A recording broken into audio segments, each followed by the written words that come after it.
गुरुर्विष्णु गुरुर्देवो महेश्वरः गुरुर्साक्षात् परब्रह्मः तस्मै श्री गुरुवे नमः।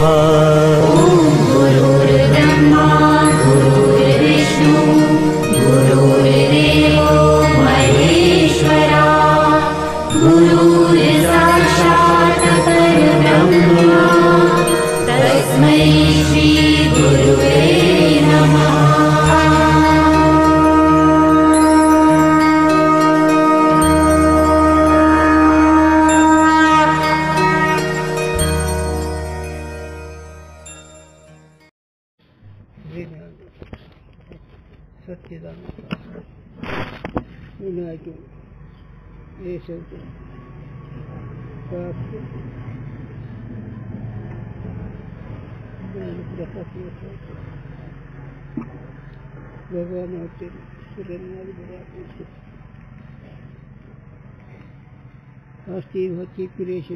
नाम रूप जंजाळ लगित ही आत्मस्वरूप निज हे तत्काल निहाल. त्यांनी ठेवावर का कारलं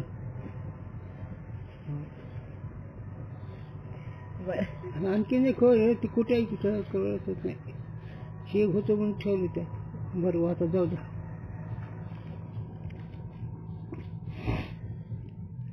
हास्यास्पद आहे त्या कोण भट्टाचार्य त्यांच्या आधीत लक्षणावानं हे मूर्खाचं लक्ष आश्चर्यकारक आहे. जसं विजवणावा हिचा विषय सुटला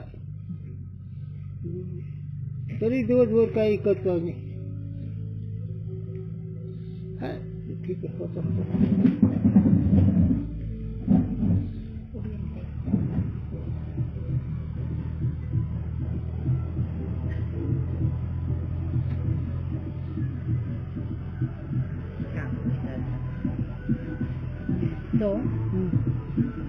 भागवत एक दोन वेळी वाचा.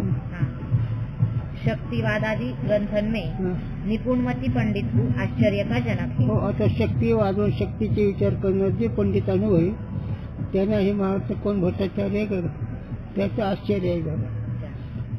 म्हणून जगात किंवा त्या क्षेत्रात जरी असले तरी नाही जमत नाही. भगवान शास्त्री आणि गुरुजी हे वेळेस आम्ही होत त्यावेळेस ते व्याकरणाच्या दृष्टीने लावा लागले. ओ ज्ञानेश्वरीची हो म्हणले शास्त्री पंचविशेष करू नका तिथे ह्याची सांगा ते चला. म्हणून एवढे मोठे चुकले लोकांना त्यातल्या क्षेत्राला आश्चर्य. शक्तिवाद में यह प्रसंग स्पष्ट है. कोई शब्द एक धर्म विशिष्ट धर्मी का वाचक है. कोई शब्द अनेक धर्म विशिष्ट धर्मी का वाचक है. कोई शब्द अनेक धर्म विशिष्ट अनेक धर्मी का वाचक है. झाले हा विषय झाला. आता ही तुम्हाला लई उपयोगाला पडेल तुमच्या शाळेमध्ये कशामध्ये. एखाद्या वेळी जर तुम्ही ही बोलू लागलात ना लोक नसतो चांगलं बघतील. चला जाऊ द्या विषय नाही. जिस पद की ज्या अर्थ में शक्ती होवे तो पद त्या अर्थ का वाचक कहे. ज्या पदामध्ये ज्या अर्थ शक्ती ते पद त्या पदार्थाचं वाचक आहे. अर्थात त्या अर्थाचं वाचक ते पद आहे. या पदामध्ये ज्या अर्थाची शक्ती आहे ते पद त्या अर्थाचं वाचक आहे. जैसे घट पद की घटत्व रूप एक धर्म विशिष्ट धर्मी में और गो पद की गोत्व रूप एक धर्म विशिष्ट धर्मी में शक्ती है. आता ते आपापले घट मध्ये घटत्व असं आलं गाय म्हणजे की गोत्व असं आलं. हा तो तीन के वाचक है. ते त्याचं वाचक आहे. गोपद हे कसे वाचक आहे गायचं. घटपद कसे वाचक आहे मग घट म्हणजे घटत्व त्याचं आलं असं ते. और धेनु पद की प्रसव और गोत्व रूप अनेक धर्म विशिष्ट एक धर्मी में शक्ती है. आता याच्यामध्ये फरक आहे. प्रसव धेनु म्हणजे हळदलेली गाय ते तेवढ्या पुरते तिचं वाक्य दाखवणार. पण गोत ही चौकडे दाखवणार. धेनु प्रसव असणारी त्याचे धेनुपद तेवढेच त्या प्रसाद गायचं ज्ञान करून देणार हो आणि गोत्व आणि गायचं ज्ञान करून देणार. गो ही पद आणि गायचं ज्ञान करून देणार. तो ताका वाचक है. ते त्याचं वाचक आहे. धेनू त्या प्रसाद गायचं वाचक आहे. हा. पुष्पवंत पद की हा. चंद्र सूर्यत्व रूप अनेक धर्म विशिष्ट अनेक धर्मी चंद्र सूर्य में शक्ती है.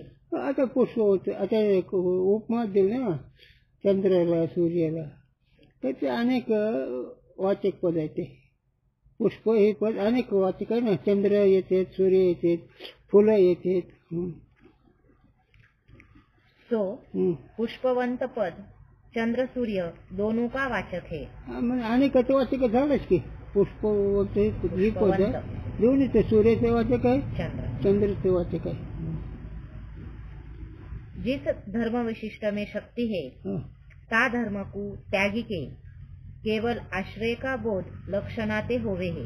आता त्याच्यामध्ये केवळ पदाने जे आश्रय आहे त्याचं ज्ञान होतं, त्याचं जे गुणधर्म टाकून लक्षणाविना होवे नाही. लक्षण शेवट ज्ञान होणारच नाही. लक्षण कशाच होण्याचं रे? शक्तीच्या संबंधी बस असं महत्व ते लक्षात ठेवतो. बाकीचे आता पण बाकीचे जे शास्त्रकार आहे त्यांचं कधी लक्ष ठेवलं चालेल, नाही ठेवलं तर चालेल, पण हे अनुभवाचं फार मोठं महत्वाचं. याते घटाधिक पदांचे केवल व्यक्ती का बोध लक्षणाते होवे है. म्हणून घटाधिक पदाने जे व्यक्ती त्याचं ज्ञान होतं लक्षणाने. और अनेक धर्म विशिष्ट धर्मी का वाचक जो धेनु पद है तासे एक धर्म को त्यागी के एक धर्म विशिष्ट धर्मी का बोध लक्षणा विना होवे नाही. आता धेनु पद हे प्रस्तुत गायचेच आहे, ते लक्षण शेवटीचं ज्ञान होणार नाही. आता धेनु पद हे गवत जर घेतलं तर अनेक पशुचं ज्ञान होईल, पण धेनु हे पद जर घेतलं त्याचा त्याग करून मग अधिकाचं ग्रहण होईल. कसं? पुन्हा सांगू. अनेक धर्म विशिष्ट धर्मी का वाचक अनेक धर्म विशिष्ट धर्मीचं वाचक धर्मी ना. जो धेनुपद जे धेनुपद आहे तासे त्या धेनुपदाने एक धर्म को त्यागी के एक धर्म त्यागून धेनुचं पद त्यागून एक धर्म विशिष्ट धर्मी का एक धर्म विशिष्ट जे धर्मी असणार आहे बोध लक्षणा विना होवे नाही. त्याचं ज्ञान लक्षणाशिवाय होणार नाही. बोध म्हणजे ज्ञान, त्याचं लक्षण. मग आता धेनुपद टाकायचं, मग गोपद त्याचं ज्ञान घ्यायचं, त्या संबंधी. याते धेनु पदते अप्रसूत गोका वा प्रसूत महिषी का शक्ती से बोध होवे नाही. काय काय किती वर बोललोय. धेनुपदाने जी हळदवलेली नाही गाय काय कधी म्हैस नाही त्याचं ज्ञान होणार नाही. कहूँ गो मात्र का बोध धेनु पद से होवे है. गोमात्र गो अधिक जी गाय आहेत त्याचं धेनुपद ज्ञान होईल. सो भागत्याग लक्षणाते होवे है शक्ती से नहीं. तिथं भागत्याग लक्षणच करावे लागेल, शक्तीनं होणारच नाही.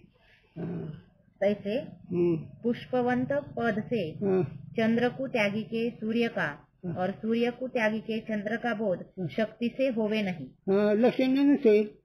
पुष्प म्हणलं की एक चंद्र घेतलं तर त्याचा त्याग करून संबंधी सूर्य घ्यावा लागेल, सूर्य त्याग करून चंद्र घ्यावा लागेल.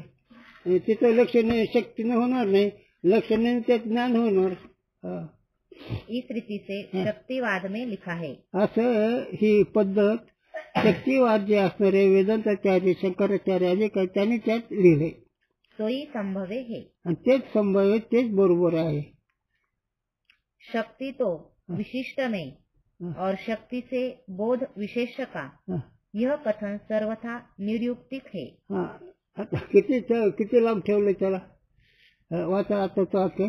शक्ति तो विशिष्ट में शक्ती तर विशिष्टामध्ये और आणि शक्ति से आणि त्या शक्तीने बोध विशेष का बोध विशेष म्हणजे पदार्थाचं ज्ञान यह कथन सर्वथा निरुक्तिक है. हे त्याचं वर्णन अगदी निरुक्त म्हणजे युक्तीला जोडत नाही.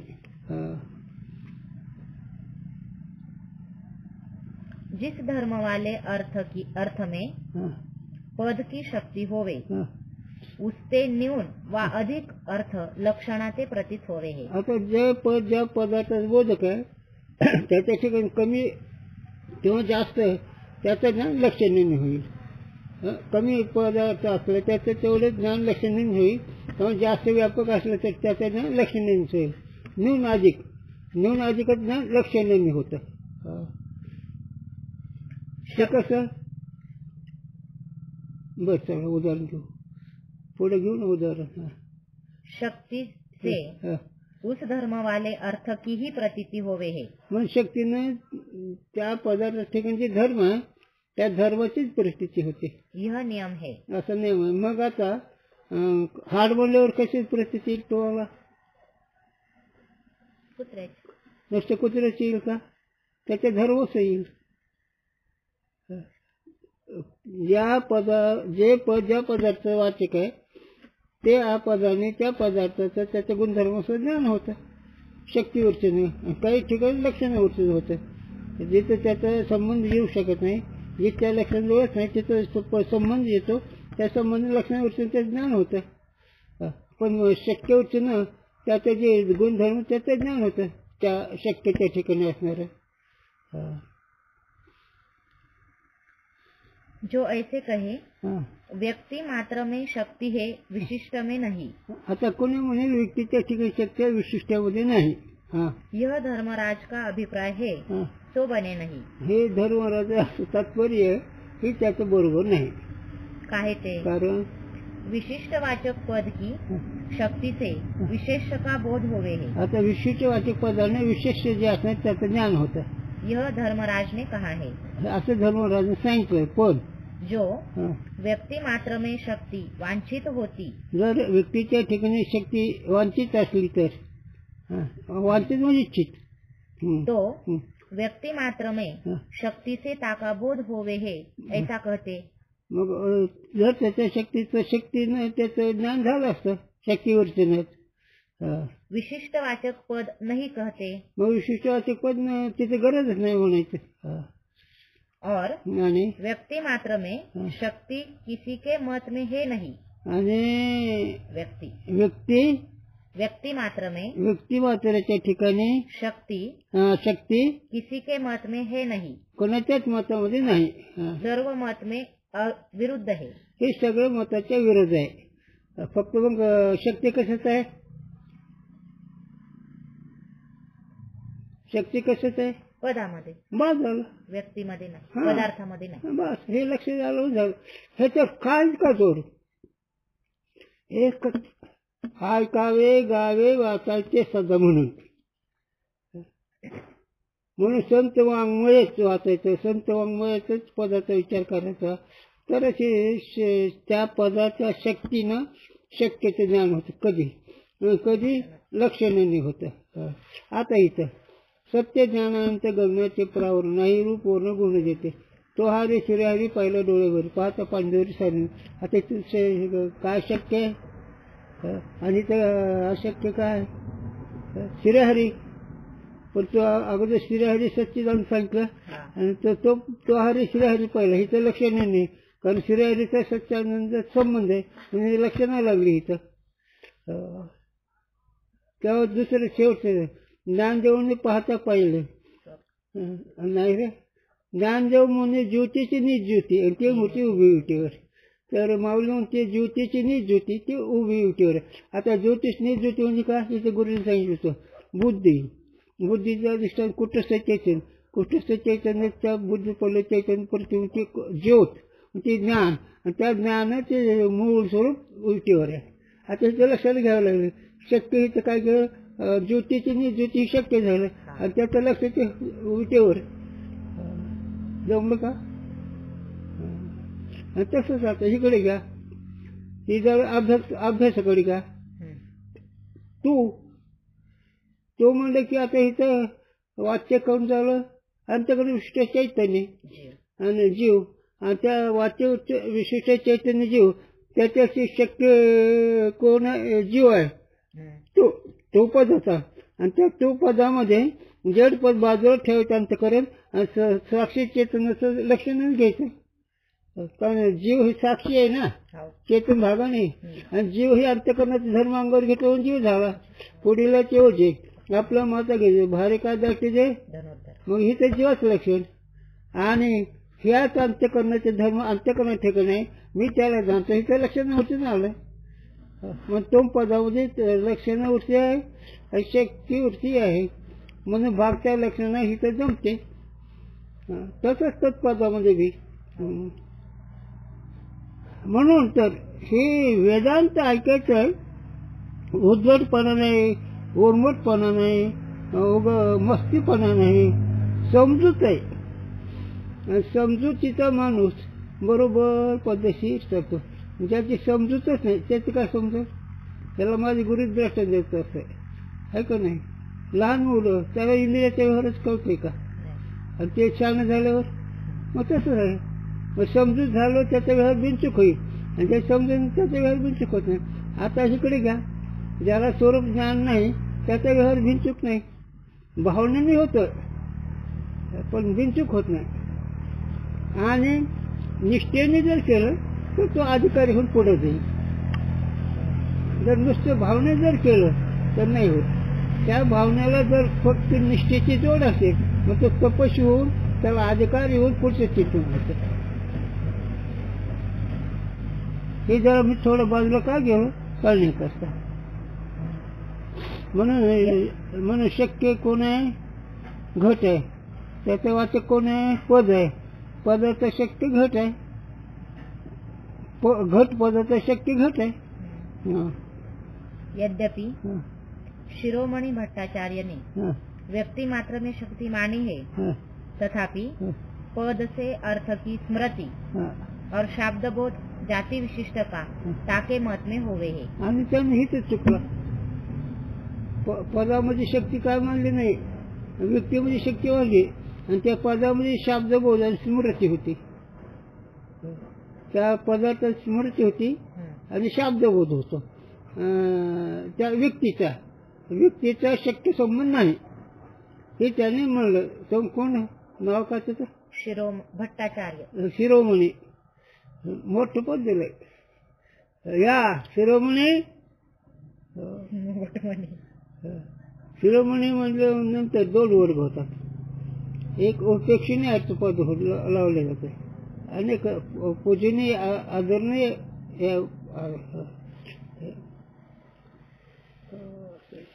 भक्ताची शिरोमणी पूजनीय. या शिरोमणी लय शिरोमणी त्याज्य. शिरोमणी 2 पद करतात प्रश्न प्राप्त. म्हणून भट्ट कोण आहे त्यांनी तो मोठे पद दिलं त्याला. पण पदामध्ये स्मृती आणि शब्द ज्ञान होतं, व्यक्तीमध्ये नाही. व्यक्तीचं काहीच नाही. त्या व्यक्तीची स्मृती आणि त्या व्यक्तीचं ज्ञान पदामध्ये होतं. संबंध नाही. त्या म्हणजे शक्ती घेतलीच नाही याने. व्यक्ति मात्र का शाब्दबोध शक्ति से किसी के मत में होवे नहीं. आणि त्यांच्या मतावर जे व्यक्ती मात्र ज्ञान पदाच्या शक्तीचं होत नाही. और जो ऐसे कहे घटाधिक पदन की जाति विशिष्ट में शक्ति है और केवल व्यक्ति में शक्ति है, कहूँ जाति विशिष्ट का बोध होवे है, कहूँ केवल व्यक्ति का बोध होवे है. आता तो का म्हणेल, चला पुढे परत जा पुन्हा.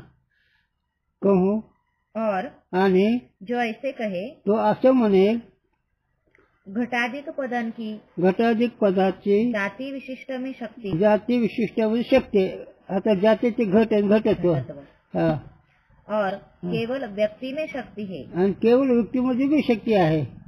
कहूँ कुठे जाति विशिष्ट का बोध होवे है, कुठे जाती विशिष्ट असणार त्याचं ज्ञान होतं. कहूँ केवल व्यक्ति का बोध होवे, कुठे केवळ त्या व्यक्तीचं ज्ञान होतं. जैसे ज्याप्रमाणे हरिपद. हरिपद जसं हरिपद नाना अर्थक है, हरिपद हे नाना अर्थाचं बोधक आहे.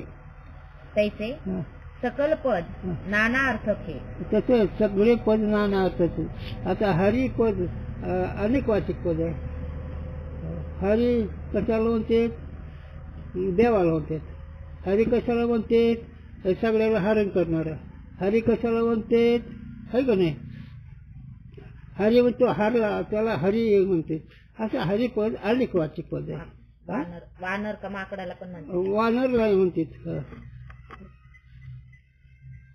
यह अर्थ अत्यंत अशुद्ध है. आणि असं हे म्हणणं त्याचं किती शुद्ध आहे? अत्यंत. कोण म्हणायला लागले? कोणाला म्हणायला लागलेत? हे कळलं पाहिजे. का चुका करायचं म्हणते आमच्या शहाण्याला शब्दाचा मार असतो. मूर्खाला काय करत असं.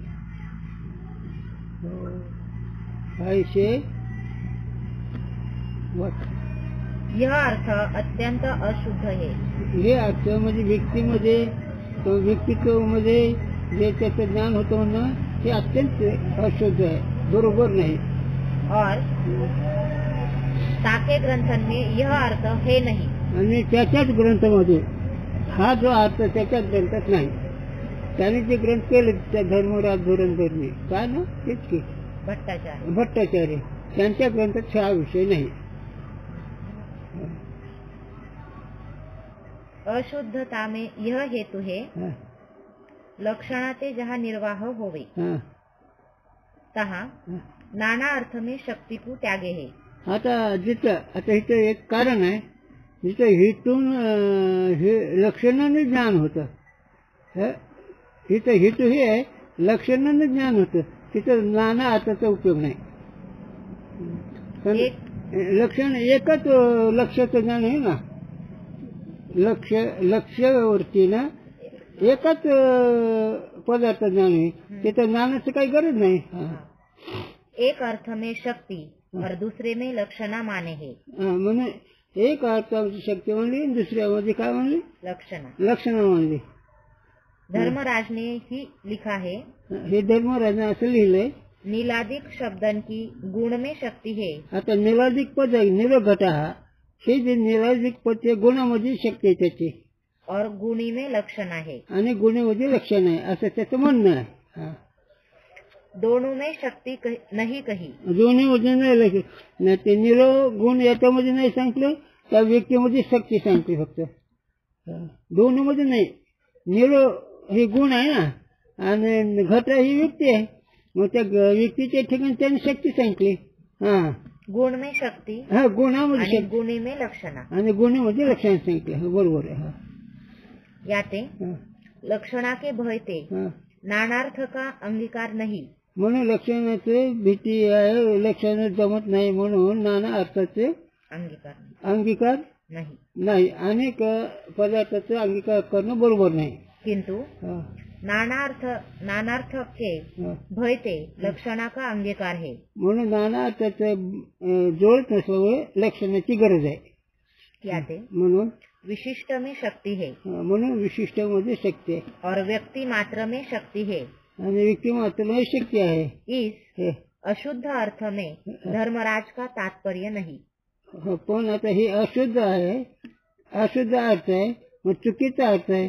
याच्यामध्ये धर्मराज तात्पर्य नाही. तर कसं आहे? किंतु विशिष्ट में सकल पदन की शक्ती है. म्हणून विशिष्टामध्ये सगळ्या पदार्थाची शक्ती आहे. पदार्थच ना. त्या विशिष्ट में ज्या पदार्थ जे विशिष्ट आहे त्या विशिष्टामध्ये शक्ती के महात्म्यते शक्तीच्या महात्म्याने कहूँ कुठे विशिष्ट का अन्य पदार्थ से अन्वय होवे है. विशिष्ट जे असणार आहे त्या शक्ती महात्म्याने अन्य पदार्थाचा संबंध होतो. अन्वय संबंध होणं. कहूँ विशेष का अन्य पदार्थ से अन्वय होवे है. कुठे विशेष असता दुसरे पदार्थ संबंध होतो. जहाँ जिथे विशिष्ट में अन्वय की योग्यता नहीं. जिथे विशिष्ट असणारा पदार्थ त्याच्या ठिकाणी संबंधाची योग्यता नाही. अन्वय संबंधाची योग्यता नाही. तहाँ तिथे विशिष्ट का और जहाँ विशिष्ट में अन्वय की योग्यता नहीं तहाँ विशेष मात्र का शक्ती से अन्वय बोध होवे है. आणि आता विशिष्टमध्ये शक्ती नाही मग तिथे काय विशेषच ज्ञान होतं. विशेष शक्ती से अन्वय बोध होवे है। विशेषाचं शक्तीने त्याच्या संबंधाचं ज्ञान होतं. यह धर्मराज का मत है, हे असं धर्मराजाचं मत आहे. सो असंगत है. त्यांनी त्या निश्चयाने एकदा घेतले तर फळ कोणाचा निर्णय करायचा. सो असंगत म्हणजे बरोबर नाही. काहे ते, कारण शक्ति विशिष्ट में और लक्षणा बिना अन्वय बोध व्यक्ति मात्र का माने तो धेनु पदते भी अप्रसूत गो की अथवा प्रसूत महिषी की लक्षणा बिना प्रतीति हुई चाहिए. हो सांगतो की काय म्हणले ते आता वाच, आणखीनची वाच.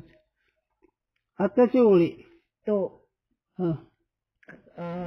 शक्ति विशिष्ट में, शक्ती विशिष्टामध्ये और लक्षणा विना लक्षणा वाचून अन्वय बोध व्यक्ति मात्र का माने, अन्वय बोध म्हणजे दुसऱ्या व्यक्तीचं ज्ञान मानलं तर धेनु पदते भी धेनु पदानेही अप्रसूत गो की अथवा प्रसूत महिषी की अप्रसिद्ध गाय म्हणजे जन्म दिले नाही, हार झालेली गाय नाही अशी गाय किंवा एखादी प्रसूत झालेली म्हशी, तिचं ज्ञान व्हायला पाहिजे. लक्षणा विना प्रतीति हुई चाहिए. मग लक्षणाची त्याची परिस्थिती व्हायला पाहिजे, पण इथे लक्षण त्याची परिस्थिती येतच नाही.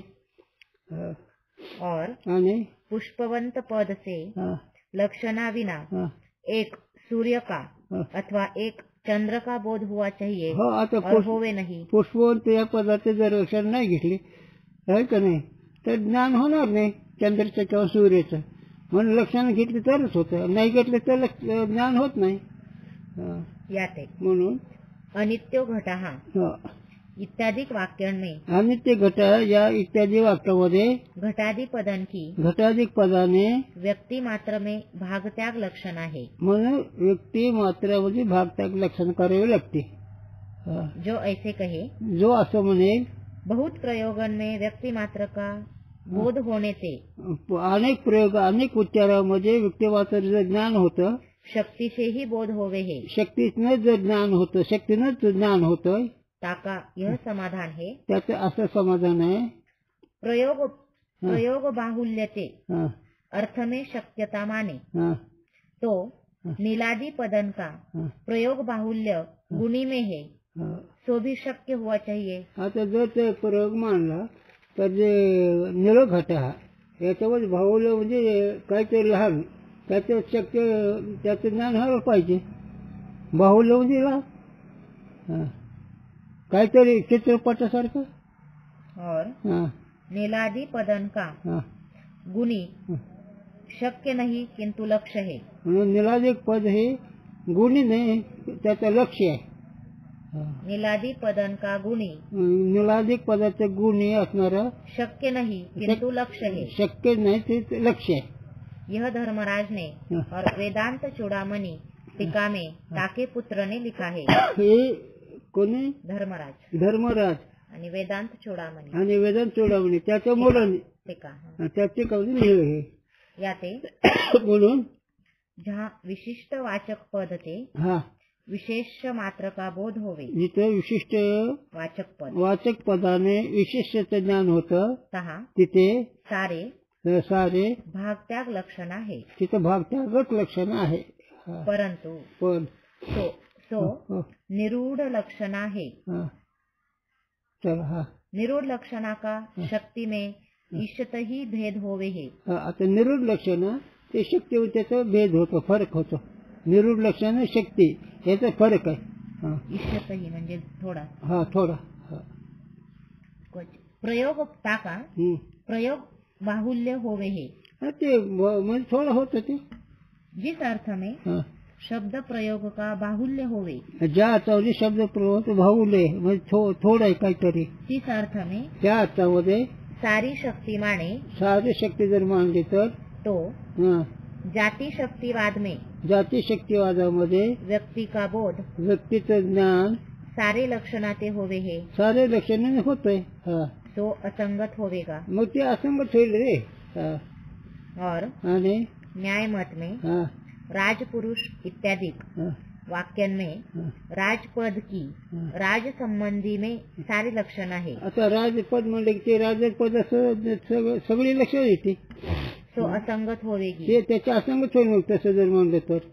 इस रीति से या रीतीने विशिष्ट वाचक पद ते विशिष्ट वाचक पदाने विशेष मात्र का बोध विशेष मात्राचं ज्ञान लक्षणा विना होवे नाही. लक्षणाशिवाय होतच नाही. याते म्हणून महावाक्यन में लक्षण आहे. म्हणून महावाक्याच्या ठिकाणी लक्षण करायला पाहिजे. यह सांप्रदायिक मत ही जिज्ञासु को उपादेय है. आणि हे सांप्रदायिक मत परंपरेचे योग्य आलेलं ते जिज्ञासूला उपादेय ग्राह्य आहे. वेदांत वाक्यन से असंग ब्रह्म का आत्मरूप करिके साक्षात्कार होवे है. तासे प्रवृत्ती निवृत्ती शून्य ब्रह्मरूपते स्थिती फल होवे है. आता वेदांत मतामध्ये आत्मा असंग ब्रह्म का आत्मा असंग ब्रह्माचं आत्मरूप करिके आत्मरूपाने साक्षात्कार होवे है. अनुभव येतो. तासे त्या साक्षात्काराने प्रवृत्ती निवृत्ती शून्य प्रवृत्ती आणि निवृत्ती तर दोन्ही साधनं संपले. ब्रह्मरूप ते स्थिती फल होवे है. तिथं ब्रह्म स्थिती प्राप्त होते. मग तिथं भावला विचारलं साधनाची शक्ती काय करते साध्याची शक्ती काय करते ती हेच. मग साध्याची साधना शक्ती दोष निवृत्त करते आणि साध्याची शक्ती समाधान करते. तुम्हाला ब्रह्म अनुभव जर आला आता तुम्ही मानता हा तर तुमचं काय म्हण तुम्ही सुख स्वरूप ब्रह्म त्याचा तुम्ही अनुभव घेता अभ्यास असं तुमचं म्हणणं आहे. ठीक आहे अभ्यास चालू असेल ते बी ठीक आहे. पण जर स्वरूप सुखाचा सुख स्वरूप मी आहे असा जर अनुभव आला तर दोन्ही तिथं नाही जाणीव नाही नेणीव नाही. म्हणजे मी ब्रह्म ही वर्ष नाही आणि मी देह आहे ही दोन्ही वर्ष नाही सुखामध्ये. कारण सुखामध्ये उत्थानच नाही. हो त्याला अनुभव करा. झोपेमध्ये स्त्रीचा भाव आहे पुरुषाचा भाव आहे. झोपेमध्ये स्त्रीचा भाव का पुरुषाचा भाव तसं सुखामध्ये दोन्ही आहे. ही स्थिती आहे आणि त्या स्थितीला पोहोचण्यामध्ये ऐशी आहात आहात असे थोडे आत्मा आत्म्याच्या ठाई देहाचा धर्म जे पाहिजे ऐसे जाण्याचे आण आहात का म्हणजे थोडे. बाकी सगळे असते वाटचाल करणारे पण स्थितीला पोहोचवलेले फार वेगळे. एक तेरं सांगता कळालं म्हणून ज्याला सुखाचा अनुभव आला तुकोरांच्याला सांगितलं. तुका म्हणे नाही जाणीव अंतर सारा आनंदाचा. म्हणजे मी ब्रह्म आहे मी साक्षी हे सुद्धा ज्ञान नाही. व्यवहार तर नाही रे व्यवहाराचा प्रश्नच नाही. पण मी द्रष्टा मी साक्षी मी सच्चिदानंद ही वृत्ती जी ज्ञान आहे ते वृत्ती ज्ञान नाही. ते तिथे आणि ते त्या स्थितीला पोहोचण्याकरता आपला अभ्यासानुक्रमाने चालायचा.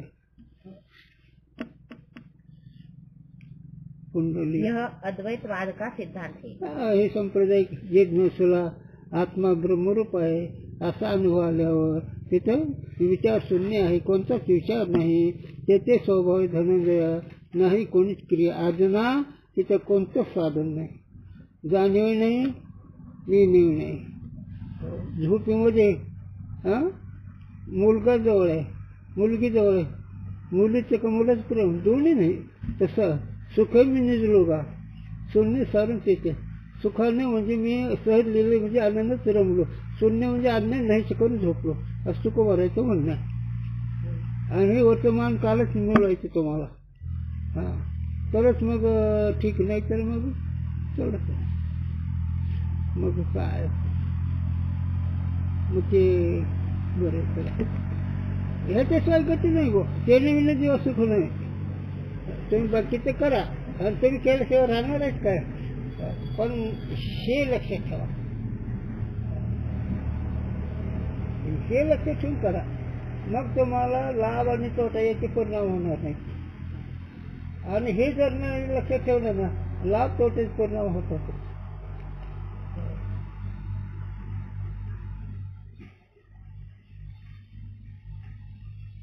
आणि ज्याचा लाभ तोटा नाही ते असे महात्मे गुरुजी करते. ते हाताला धरून खाली पुरवलं तरी गुरुची किंचित बदलली नाही. आणि फुलाची सय्या केली आणि फुलाची झाकून टाकली तरी गाल जांभळत असू नये. अशी स्थिती असते ती. नाहीतर थेंबली ओली निवारी दिसते. थोडं गोड बोलले की जांभळत वाटते गाल, थोडं विरोध बोलले की खोबऱ्याची वाटते गाल. हे तर ते नाही. काय वस्तू असे तुझं स्वरूपच असं आहे की ज्या स्वरूपाला प्रमाणाचीच गरज नाही.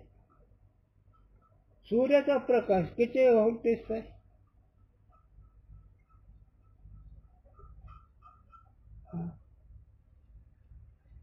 किती व्होल्टेज आहे? नाही चला पुढे चला.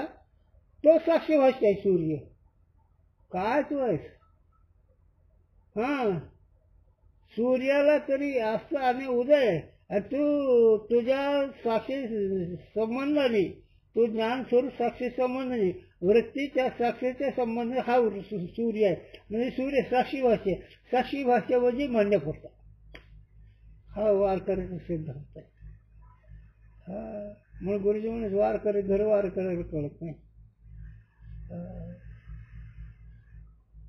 त्याने गुरुजी एक दृष्टांत द्यावा, व्यावहारिक दृष्टांत द्यायची गुरुजी असतात. एक पत्नी आपलं म्हणतो मला न ताना, मला न ताना, मला न ताना. मला त्याला माहीत होतं आता आपल्याजवळ काय कमी आहे म्हणून, पण आपला गप्पच बसायचा. एक दिवस मला एवढी चहा घ्या आणि ती लाज नाही गोष्ट. आता गुरुजी ते सांगले आम्हाला ती चहा घ्यायचं. त्या लाजमुळे सगळे सर्जरीच्याच नव्हता. सगळी लाजणी म्हणजे तळघर. त्याच्यात सगळ्या नसतात सगळं गच्च घर भरलेलं. कसं सोड कळची स्थिती आहे. नका कुठं नाही का त्या सुखाला वर्णन करता येतं. म्हणून गोकुळीचं सुख अंतपा नाही का. गोकुळीचं सुख जे आहे त्याला मापण आहे आणि त्यांचं कमीपणा नाही. का बाळकृष्णानंदा घरी भगवान तिथं अवतरले झालं ना. म्हणजे ते भगवान अवतरले झाले तिथं काय घरोघरी झाला लक्ष्मीचा दैन्य झाले तर त्रास आला. अशी स्थिती येते आणि ती स्थिती तुम्हाला प्राप्त होते न ह्याच्या जीवाला. ही साधूच ऐकलं तर नाही तर मग आपलं काय घटकाचं वळून घटकाचं वाळलेलं. संसार तसंच आहे. मग ती शास्त्री असो, पंडित असो, कीर्तन करणारा असो, भजन करणारा असो, भागवत सांगणारा असो, कोणी असो, एखादं महात्मा सोडलं तर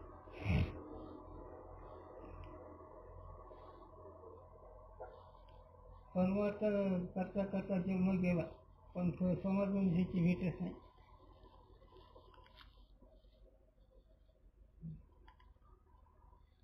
असे पुष्कळ येऊन घेत माझ्याकडे. भद्रक आंधळे 60 वर्ष कीर्तन केलेलं. आणि एक दिवशी म्हणजे महाराज तुझे नामी संदेश फेकला बाप रुक्माजीवर श्री विठ्ठल भेटला. हे कसं काय? मी माझी परीक्षा पाहता काय आपण एकदम कसं म्हणायचं. आता 60 वर्ष तुमचं करतात कीर्तनामध्ये ऐसे गेलं आहे आणि नाही म्हणजे खरंच मला कळत नाही. मला नाही सांगते एकदम नाही होय नाही होय नाही खरंच सांगा म्हणून का म्हणलं काय आता तुम्हाला म्हणा तुझे नामी नामात शक्य आहे की नाही. संशय निवृत्त झाले विठ्ठल विठ्ठलच की काय अभंगाचा अर्थ एवढा. हे जाऊ मला शिकारे ज्यांनी काशीला अभ्यास केला त्याची मुंबई हे जाऊ दे. ते मला शिकारे टिकणं पाठ करून कीर्तन भजन करणं काय काय असतं ते. तोंडी नाना म्हणून ही वेळ घालून ही संधी घालून म्हणून गाथा ज्ञानेश्वरी गाथांचं भागवत हे वाची जावं. हे आता चांगलं आहे. एवढं प्रकरण संपूर्ण महत्वाचं